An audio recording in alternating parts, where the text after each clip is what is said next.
Kristin Nelson spent much of her life in the spotlight, yet the story behind her rise and heartbreaking decline is far more complicated than most people ever realized. From the outside, she seemed to have everything. She was born into one famous family, married into another, and lived in a world filled with Hollywood glamour. But behind the cameras, her life slowly unraveled. So how did a young woman who appeared to have the perfect future lose control of everything? And how did her 4 children manage to rebuild their lives after growing up in the middle of so much turmoil? Long before she became Kristin Nelson, she was Kristin Harmon, the eldest child of one of Southern California's most admired families. Her father, Tom Harmon, was a football legend who won the Heisman Trophy in 1940 at the University of Michigan. His achievements didn't stop there. During World War II, he became a military pilot and survived being shot down twice. After the war, he transformed himself once again, becoming one of California's best-known sports broadcasters. Her mother, Elise Knox, had enjoyed a successful acting career before leaving Hollywood behind to focus on raising her family. Together, they created the image of the perfect American household. But appearances can hide a lot. And one unexpected moment would change Kristin's future forever. Kristin grew up alongside her younger sister Kelly and her younger brother Mark Harmon, who would later become one of television's biggest stars through NCIS. She attended an exclusive Catholic school in Bel Air, surrounded by children from Hollywood's most famous families. Life seemed full of opportunity. Then, at just 12 years old, she sat in the audience of a television studio and saw America's biggest teenage idol for the first time. His name was Ricky Nelson. At that moment, she was simply another excited fan. She couldn't possibly know that years later, he would become her husband. But was this the beginning of a fairy tale, or the start of something far darker? Ricky Nelson understood fame better than almost anyone. His parents, Ozzie Nelson and Harriet Hilliard, had built one of America's most successful entertainment families through the adventures of Ozzie and Harriet. What made the show unique was that audiences watched the real Nelson family play fictional versions of themselves. For millions of viewers, they represented the perfect American family. Yet behind that carefully crafted image, Ricky lived under strict control. His father managed nearly every part of his career, leaving little room for Ricky to make his own choices. When Ricky was 16, he casually decided to record a song after telling a girl he made records. What started as a simple attempt to impress someone exploded into a music career almost overnight. His records raced up the charts, and before turning 17, he was competing with Elvis Presley in popularity. But success came at a cost. Ricky loved authentic rock and roll, yet he was expected to remain the clean-cut television star everyone adored. He learned to separate the public version of himself from the real man underneath. Then, around Christmas 1961, he crossed paths with Kristin again. Their relationship moved incredibly fast. Within a year they were engaged. Soon after, everything changed. Kristin became pregnant while still a teenager. On April 20, 1963, 17-year-old Kristin Harmon married 22-year-old Ricky Nelson. Fans saw romance. The reality was far more complicated. Ricky later admitted it was a shotgun wedding. Before the ceremony, he even completed Catholic instruction and agreed to raise their future children in Kristin's faith. But getting married wasn't the hardest part. What happened immediately afterwards proved even more challenging. Why? Because Kristin didn't simply join a family. She became part of a television empire. Almost overnight, she was added to the adventures of Ozzie and Harriet, playing herself as Ricky's wife on screen. Imagine being a teenager, newly married, expecting your first child, while millions of strangers watched your private life unfold every week. There was no room for mistakes. No space to grow. Every smile had to look genuine. Every family moment had to appear perfect. Slowly, the line between reality and performance disappeared. And while viewers believed they were watching the ideal couple, the pressure behind the scenes was already becoming unbearable. Just 6 months after the wedding, Kristin gave birth to their daughter, Kristin, who arrived prematurely weighing only 4 pounds. 4 years later came twin sons, Gunnar Erik and Matthew Gray. Then, in 1974, their youngest son, Sam Hilliard, completed the family. On paper, it looked like a picture-perfect household. But behind closed doors, the cracks were growing deeper. Ricky spent much of his time traveling across the country performing concerts. Rumors of affairs followed him wherever he went. Meanwhile, Kristin stayed home, raising 4 children largely on her own. The loneliness slowly became overwhelming. And that's when everything began to spiral. Trying to cope with isolation and pressure, Kristin developed a dependence on alcohol and prescription drugs. As her addiction worsened, life inside the family home became increasingly unpredictable. The children witnessed constant arguments between their parents.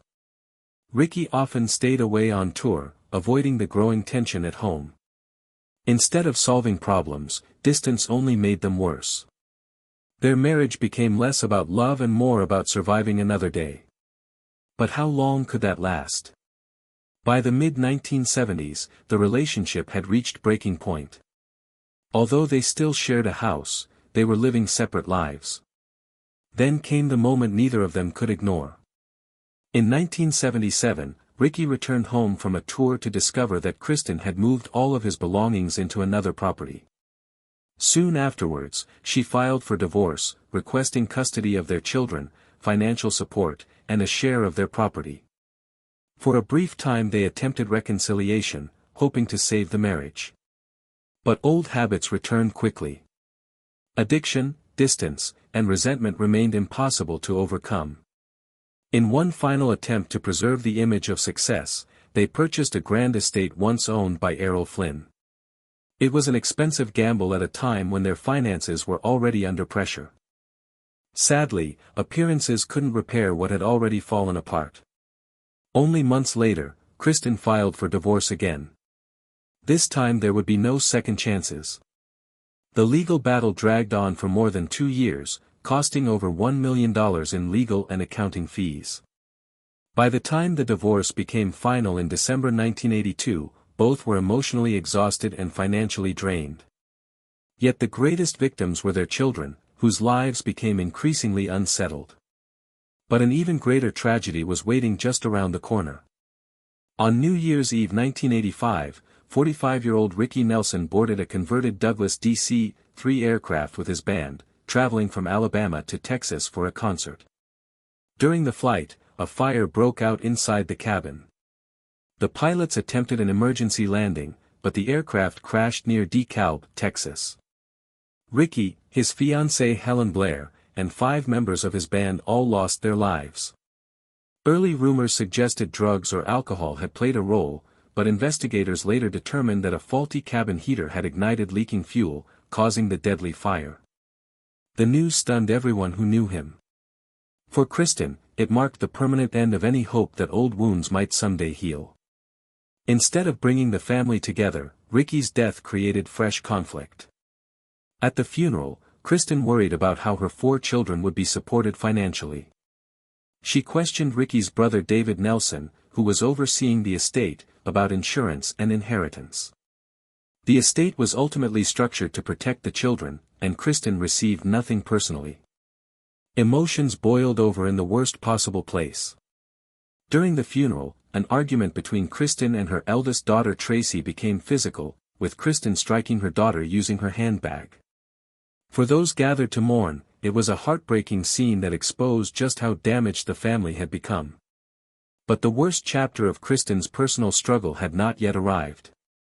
By 1987, her dependence on prescription medication had reached a critical point. Concerned for her well-being, her younger brother Mark Harmon convinced her to enter a treatment program. While she was receiving help, Mark and his wife, actress Pam Dauber, took the extraordinary step of seeking custody of Kristin's youngest son, Sam. They argued that his home life was unsafe because of Kristin's long history of addiction. When Kristin completed treatment and discovered what had happened, she was furious. The dispute exploded into a bitter courtroom battle that attracted national attention. What emerged during the trial shocked many observers. A child psychiatrist revealed that young Sam had drawn his mother as a frightening dragon during therapy sessions. He explained that he never knew which version of his mother would walk through the door from one day to the next. Kristin's legal team fought back aggressively, even threatening to involve actor Robin Williams by questioning past events connected to Pam Dauber's television career. As the case grew increasingly ugly, Mark decided the damage to the family had become too great. He withdrew his custody petition. Kristin kept custody of Sam, while Mark received visitation rights, and the court ordered family therapy in the hope of repairing at least some of the broken relationships. After everything she had endured, Kristin realized Los Angeles had become a constant reminder of pain. She left California behind and settled in Santa Fe, New Mexico, searching for peace. Away from Hollywood, she rediscovered painting. Her colorful folk art attracted collectors, including former First Lady Jacqueline Kennedy. Later, she published a book combining her artwork with personal journals, finally telling her own story in her own words. She stayed out of the spotlight for the rest of her life and died from a heart attack in 2018 at the age of 72. Yet while Kristin found a measure of peace, what became of the children who had lived through so much? Tracy pursued acting despite being diagnosed with Hodgkin's lymphoma in her 20s, continuing to work throughout treatment. Gunnar and Matthew followed their father's musical path by forming the band Nelson, scoring a #1 hit in 1990 and making history as the first American family to achieve #1 records across 3 consecutive generations.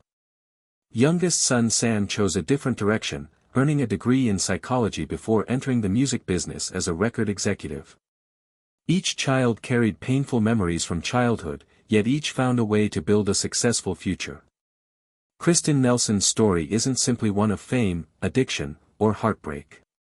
It's the story of a young woman swept into extraordinary circumstances before she had the chance to discover who she really was. Her life became trapped between public expectations and private struggles, leaving scars that touched every member of her family. Yet despite everything, her children refused to let that painful legacy define them forever. Their resilience became the final chapter of a story that began with Hollywood glamour but unfolded into something far more human. And looking back now, one question still remains. Was Kristin's tragic path inevitable once she married into fame at just 17, or could one different choice have changed everything?